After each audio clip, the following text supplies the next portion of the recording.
Looking up to the photography games, in this video, we will explore the top 10 unbeatable benefits of switching to the Sony ZV-E10 Mark II camera.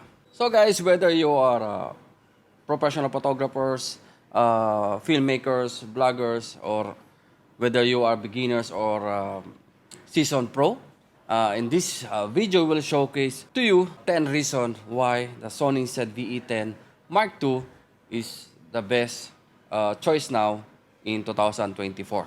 Just join me as I uncover the 10 unbeatable benefits of switching to the Sony ZV-E10 Mark II for photographers, again, content creators, and vloggers. So, ayan guys, without further ado, but again, before anything else, if you're new to my channel, please consider to subscribe and hit the notification bell so at least you'll be updated for all the videos that I will upload regarding photo, video, and tutorial. So, and guys, I will give you a 10 benefits of the new Sony ZV-E10 Mark II. So, again guys, number one first is the latest Bion X sensor, Bion Z XR. So I will not make a brief discussion regarding the sensor, but they have a new sensor, the Bion Z XR.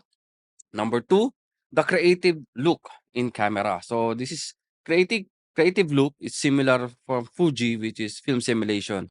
So in creative look Sony, you have 10 presets. So including the film, vivid, or there is more. One day we will make a vlog regarding the creative look in this camera. So number three, guys, is the cinema expression. The cinema vlog settings 5 provides an integrated way to create cinematic vlog footage without having deal with complex camera settings. So this is the number three. Number four, guys, is the intelligent 3 capsule microphone. This is a built-in microphone.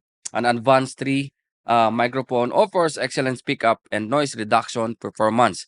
This is in body of the camera, so making it easier than ever record clear and high quality audio. You can select also or choose from rear to front and all directions. So all direction, like if you are interview or something, you can use all direction. Settings to match the variety recording situation and environment. So yan. Number five, of course, it's already 26 megapixel XMOR R CMOS sensor. So number six, guys, is the focusing point is already 759 of point 759 focusing point fast hybrid phase detection. So yeah.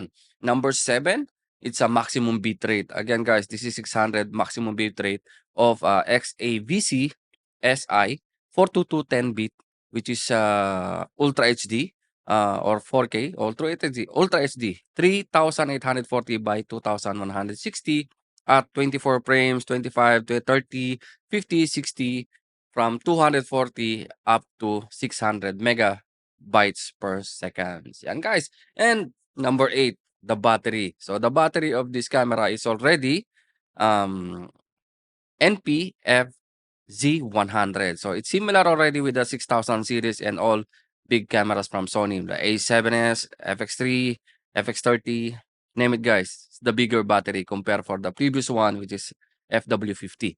So you have double capacity. And the uh, number 9 is the Ultra HD 4K 60p and Full HD 120. So it's very nice for bloggers, content creators. Again, uh, and number 10 is the vertical format supported. So I'm not sure the vertical format supported is like similar with the DJI Osmo Pocket 3. So when you make it vertical, the screen, it will vertical direct. So yan guys, this is the 10 benefits when you are when you consider to purchase or to buy the Sony ZV-E10 Mark II. So yan guys, I think that's it for today's vlog. Again, the next vlog, we have hands-on on the camera and compare to other cameras like Canon or Nikon or Fuji with the same APS-C format. So guys, I think that's it for today's vlog. Again, if you want to check the price and availability of this product, soon we will have a pre-order or we have a stock on the Sony ZV-E10 Mark II. So yan, hanggang dito na lang. Thank you and mabuhay.